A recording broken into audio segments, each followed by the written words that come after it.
Evil.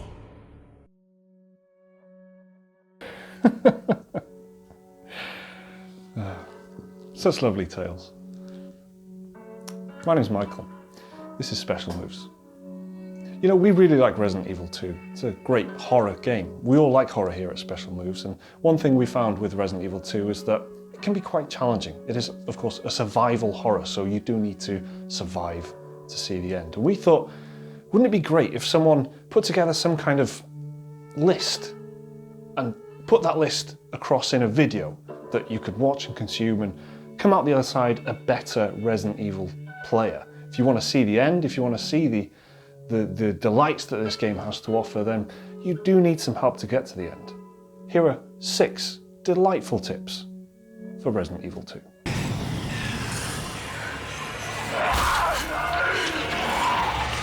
Come on! Get in! Hold on. Now that Raccoon City's crawling with undead, it's full of quite a lot of surprises. But there's no bigger surprise than the stainless steel of a huge knife. Combat knives are your best friend in Resident Evil because not only can they be used to slash away at the undead freaks, but also stop those crucial one-hit kills when you're grabbed by giant monsters. Later on in the game you can get one-hitted by quite a lot of zombies and various other creatures, but keeping a trusty knife at hand ensures you that you're always a couple of inches away from death at any point. You can jam it straight into the zombie's face, and when you've killed a zombie you can even pick it back out. But just be careful because for some reason knives have got health bars in this game. Either way, keep a knife at hand, you'll be good to go.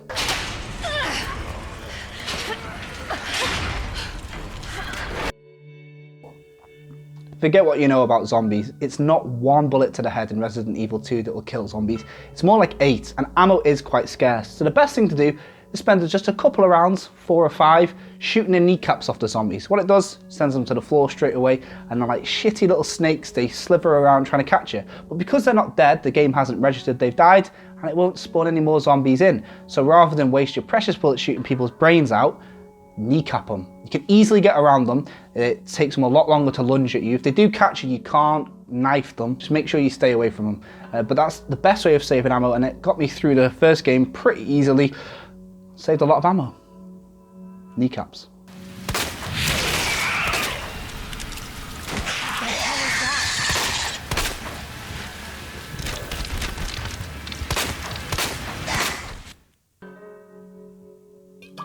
So that was Field Agent Jake Schmeichel-Kolkowski with a very fine tip for Resident Evil 2, and one that I think actually thought was really good. When he said that, I thought that's actually fucking really good, Jake. You know, great. Let's share that with the world. Next is Liam. Liam's got his own tip, kind of along the same lines, I guess. But there's a lot of the tips. I'll be honest. A lot of the tips involve not shooting or kind of trying to avoid combat. So here's Liam.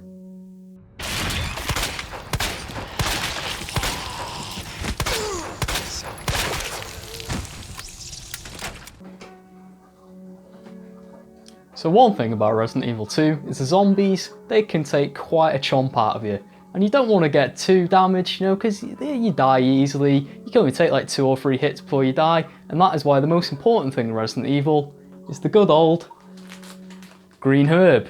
Now, you don't want to waste these. There's not many of them in the game. You want to keep them for when you absolutely need to heal.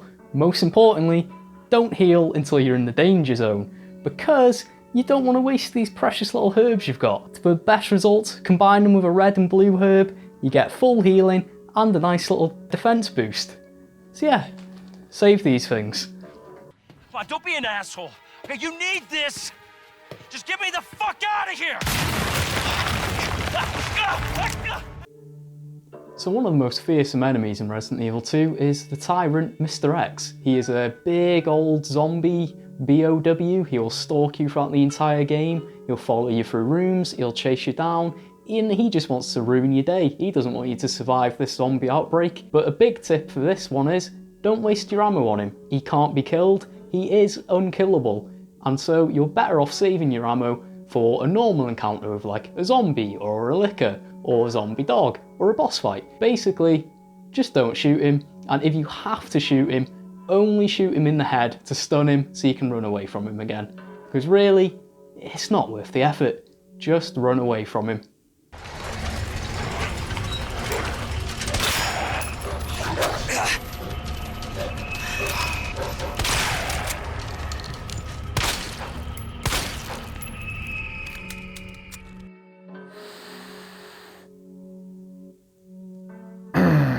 Thanks, Liam, for that. That was really good.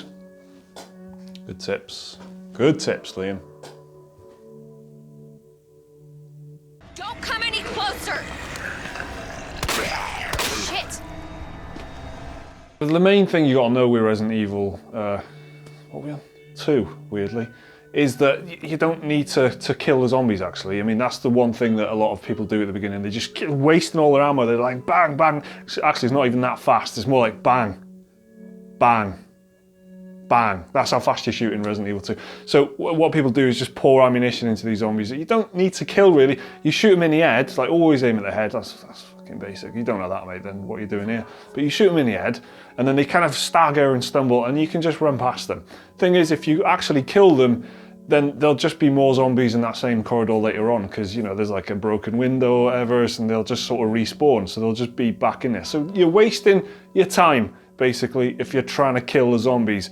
Zombies are already dead. That's how it works. You just want to like get them out of the way, run past them, save your ammo for the boss fights, for the big story moments where you need bullets, because you'll run out of bullets in boss fights if you're not careful, and you don't want that to happen, mate. Seriously?